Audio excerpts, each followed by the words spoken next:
बिस्मिल्लाहिर्रहमानिर्रहीम। Welcome in biology series second year chapter number 15 lecture number 4। और आज का हमारा टॉपिक है ऑस्मो रेगुलेशन इन प्लांट्स। अगर हम प्लांट्स की बात करें तो ये अपने हैबिटेट के लिहाज से, अपने मस्कन के लिहाज से ये कहाँ पर मौजूद होते हैं, इसके लिहाज से ये तीन तरह के होते हैं, यानी 3 टाइप्स होती हैं इनकी। हाइड्रोफाइट्स जो पानी के अंदर या पानी के ऊपर मौजूद होते हैं। मीज़ोफाइट्स ऐसी जगह पर जहाँ पर पानी की अवेलेबिलिटी मॉडरेट हो, जस्ट लाइक लैंड के ऊपर हो। और ज़ीरोफाइट्स ऐसी जगह जहाँ पर पानी की अवेलेबिलिटी बहुत ही कम क्वांटिटी में हो, जैसे कि डेजर्ट्स एरियाज हो सकते हैं, स्नो एरियाज हो सकते हैं। अब हम इनको थोड़ा सा डिटेल के साथ पढ़ते हैं। Hydrophytes, hydro mean water, phytes plants, those plants that grow in और ऑन वाटर। इन जो पानी के अंदर या पानी के ऊपर ग्रो करते हैं, हम उनको क्या कहते हैं? हाइड्रोफाइट्स। एग्जाम्पल इसकी हाइड्रेला, लूटस प्लांट, कमल का फूल भी कहते हैं। अब यहाँ पर हाइड्रोफाइट्स दो तरह के से हो सकते हैं, एक जो मैरीन वाटर के अंदर मौजूद होते हैं, दूसरे फ्रेश वाटर। तो बुक में क्योंकि फ्रेश वाटर के हवाले से लिखा हुआ है तो हम इसको ज़्यादा फोकस करेंगे, लेकिन लिटिल बिट मैं उसके बारे में भी बताऊंगा मैरीन एनवायरनमेंट के हवाले से। अब जो फ्रेश वाटर में होते हैं, सेल के बाहर की जो एनवायरनमेंट है वो हाइपोटोनिक है। हाइपोटोनिक मीन कि सोल्यूट्स की क्वांटिटी कम है। अगर सोल्यूट्स कम होते हैं तो ऑटोमेटिकली वाटर की क्वांटिटी ज़्यादा होती है। तो इस सिचुएशन में जो हाइड्रोफाइट्स होते हैं, जो फ्रेश वाटर के अंदर होते हैं, उन्हें किस परेशानी का सामना करना पड़ता है?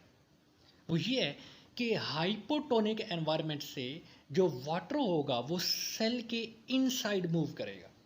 अब जब वो सेल के इनसाइड मूव करेगा तो सेल फ्लडेड हो जाएगा, सेल टर्जिड हो जाएगा, और उसके टर्जिड होने से वो बर्स्ट कर सकता है। लिहाजा सेल ने एडेप्टेशन करनी है, उसने अपने आप को सर्वाइव करवाना है इस फ्लडेड से। वो क्या करते हैं? ट्रांसपायरेशन को इंक्रीज करते हैं। अब इन प्लांट्स के अंदर जो एडेप्टेशन है वो ये कि इनके लीफ ब्रॉड होते हैं, इनके लीफ ब्रॉड होते हैं, और ब्रॉड होने के साथ साथ इनकी जो अपर सरफेस एरिया होती है, अपर सरफेस एरिया, वहाँ पर स्टोमेटा भी क्वांटिटी में ज़्यादा होते हैं। अब स्टोमेटा की क्वांटिटी ज़्यादा है अपर सरफेस पर, और उसके साथ लीफ ब्रॉड है, यानी स्टोमेटा की तादाद भी ज़्यादा हो गई, तो रेट ऑफ ट्रांसपायरेशन इंक्रीज हो जाएगा। ट्रांसपायरेशन क्या है? कि loss of water from surface of leaf, that is called as transpiration. कुछ प्लांट्स में जो स्टेम होता है वो भी ट्रांसपायर कर सकते हैं, जैसे कि हर्बेशियस प्लांट्स है। तो ये था आपका हाइड्रोफाइट्स। अब दूसरे नंबर पर आ जाते हैं mesophytes. Mesophytes, meso mean moderate phytes plants, ऐसे प्लांट्स जो मॉडरेट एनवायरनमेंट में होते हैं। मॉडरेट का ये मतलब है कि वाटर की अवेलेबिलिटी ना तो बहुत ज़्यादा है और ना बहुत कम है। तो ऐसे प्लांट्स को हम मीज़ोफाइट्स कहते हैं। जैसे कि लैंड के ऊपर जो मौजूद होते हैं, हमें अक्सर नजर आते हैं मैंगो, मेज़, रोज़, हम इनको अब आमतौर पर देखते भी हैं। अब मॉडरेट अवेलेबिलिटी ऑफ वाटर के अंदर ये आसानी से सर्वाइव कर सकेंगे। पानी अमूमन मिलता ही रहता है इनको, ठीक है ना, हर वक्त पानी मौजूद होता है, और ना ये है कि ये पानी कभी देखते ही नहीं है, तो ये सर्वाइव कर सकते हैं। उसके बाद अब इनमें ट्रांसपायरेशन होती है? जी बिल्कुल होती है। जब इनको excess amount of water available होगा, जब इनको पानी आसानी से ज़्यादा मिकदार में मुयस्सर होगा, तो ये ट्रांसपायरेशन करेंगे, ट्रांसपायरेशन का प्रोसेस इंक्रीज होना शुरू हो जाएगा। लेकिन जब वाटर की क्वांटिटी कम होती है तो स्टोमेटा क्लोज हो जाएंगे। स्टोमेटा के क्लोज होने से ऑटोमेटिकली ट्रांसपायरेशन का प्रोसेस भी स्लो या स्टॉप हो जाएगा। तो अब अगर हम इसको कंपैरिजन करें हाइड्रोफाइट्स के साथ, तो उनमें रेट ऑफ ट्रांसपायरेशन कॉन्टिन्यूसली होता रहता है, क्योंकि वो हर वक्त है ही पानी के अंदर और हर वक्त पानी मुयस्सर है। और अगर वो कुछ देर के लिए भी ट्रांसपायरेशन को स्टॉप करेंगे तो सेल फ्लडेड हो जाएगा, सेल टर्जिड होके बर्स्ट हो जाएगा। लेकिन यहाँ पर वाटर की अवेलेबिलिटी डिपेंड करती है। मीजोफाइट्स, वाटर अवेलेबल ज़्यादा होगा, ट्रांसपायरेशन ज़्यादा। वाटर की क्वांटिटी कम होती जाएगी, ट्रांसपायरेशन स्लो या स्टॉप हो जाएगी। उसके बाद आ जाते हैं मीजोफाइट्स। सॉरी, ज़ीरोफाइट्स। ज़ीरोफाइट्स ऐसे प्लांट्स होते हैं जहां पर वाटर की क्वांटिटी इंतहाई कम होती है। ना हम इंटेंशनली पानी प्रोवाइड कर रहे होते हैं और ना अक्सर वहाँ पर बारिशें हो रही होती हैं, तो वाटर की क्वांटिटी इंतहाई कम। Those plants that can adapt to survive in little quantity of water as they are present in deserts areas or ice or snow covered areas are called as xerophytes. Commonly example इसकी cactus है, pineapple है और कुछ जेमनोस्पर्म्स। अब इनको बहुत ज़्यादा adaptation करना पड़ती हैं।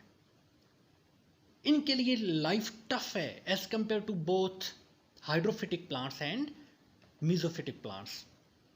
ये क्या करते हैं, ये सबसे पहले इनका काम है कि जो वाटर अवेलेबल है उसके लॉस को बचाना, यानी ये रेट ऑफ ट्रांसपायरेशन को क्या करते हैं, स्टॉप कर देते हैं, रिड्यूस करते हैं। और इसके लिए इन्हें क्या करना पड़ता है, इनके जो लीव्स होते हैं वो थिक और स्मॉल होते हैं, नीडल लाइक भी होते हैं, और सरफेस एरिया यानी कम हो गया तो ट्रांसपायरेशन का प्रोसेस कम हो जाएगा।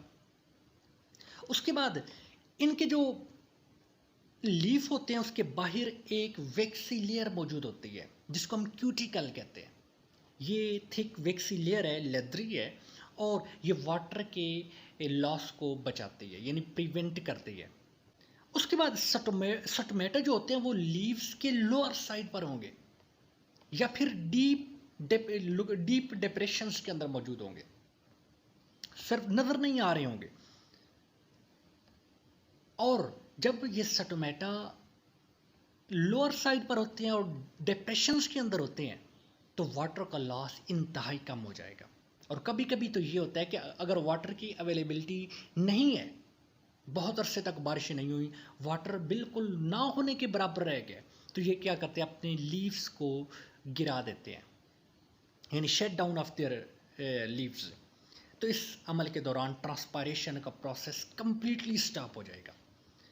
अब लीफ इनके अगर लीफ जो हैं वो अगर गिर गए हैं, फॉल डाउन हो गया उनका, तो फोटोसिंथेसिस का प्रोसेस किधर होगा, क्योंकि हम कहते हैं कि leaf is the factory of food in plants, और ज़्यादातर जो फोटोसिंथेसिस का प्रोसेस होता है, उसके फूड बनाने का जो प्रोसेस होता है वो लीफ के अंदर होता है। तो अब स्टेम जो है वो एक फोटोसिंथेटिक ऑर्गन के तौर पर काम करेगा। उसके बाद रेनी सीजन के अंदर ये भी इनके अंदर एक एडेप्टेशन है कि सकुलेंट ऑर्गन मौजूद होते हैं। ये पैरेन्काइमा टिश्यूज पर मुश्तमिल है और ये जूसी। अब सकुलेंट अगर हम वर्ड देखें तो ये भी लैटिन का वर्ड है, इसका मतलब होता है जूस, सैप। ये क्या करते हैं कि ये जूसी जो स्ट्रक्चर पैरेन्काइमा टिश्यूज पर मुश्तमिल है, जब वाटर की अवेलेबिलिटी होती है तो ये पानी को सक कर लेते हैं, उसको स्टोर कर लेते हैं, और इंतहाई ड्राई कंडीशंस के अंदर ये क्या करेंगे, उसको यूटिलाइज करेंगे। ठीक है, तो ये था हमारा टॉपिक हाइड्रोफाइट्स, मीजोफाइट्स और ज़ीरोफाइट्स के हवाले से। उसके बाद हाइड्रोफाइट्स मेरे ऊपर बात रह गई थी कि एक फ्रेश वाटर होता है और एक मैरीन होता है। फ्रेश वाटर की हमने बात की है कि ऐसे प्लांट्स की बाहर वाली एनवायरनमेंट हाइपोटोनिक होती है, लेकिन जब हम मैरीन वाटर के हवाले से बात करेंगे तो एक्सटर्नल एनवायरनमेंट जो सेल की है वो क्या है, हाइपरटोनिक है। लिहाजा सोल्यूट्स जो होते हैं वो अंदर जाएंगे, या दूसरी सिचुएशन आप ये कह सकते हैं कि क्योंकि सोल्यूट्स की क्वांटिटी बाहर ज़्यादा है तो सेल के अंदर का जो पानी है वो भी बाहर की तरफ मूव करेगा और सेल श्रिंक हो जाएगा।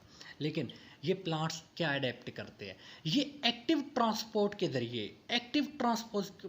के ज़रिए या एक्टिवली ये सोल्यूट्स की क्वांटिटी को सेल के अंदर ज़्यादा कर लेते हैं as compare to outside the cell. ये क्या करते हैं कि एक्टिवली सोल्यूट्स की क्वांटिटी को सेल के इनवर्ड ज़्यादा कर लेते हैं।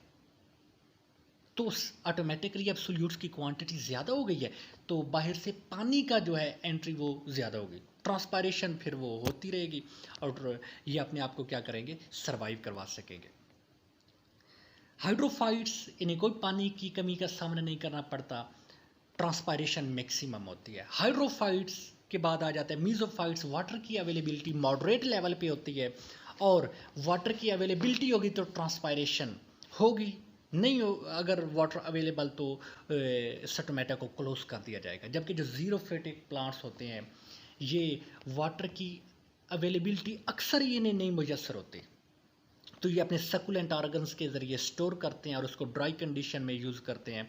और अगर बहुत ज़्यादा ड्राई एनवायरनमेंट आ गई है, ड्राई कंडीशंस आ गई हैं, तो ये अपने लीव्स को भी गिरा देते हैं और इस दौरान जो स्टेम है इनका वो एक फोटोसिंथेटिक ऑर्गन के तौर पर काम करेगा।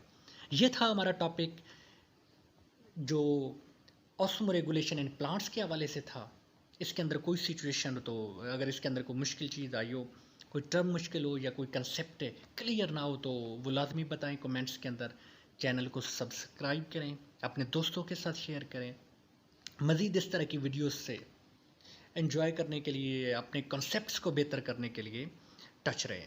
इंशाल्लाह एक नई वीडियो में मुलाकात होती है, तब तक इजाज़त दीजिए। अल्लाह हाफिज़।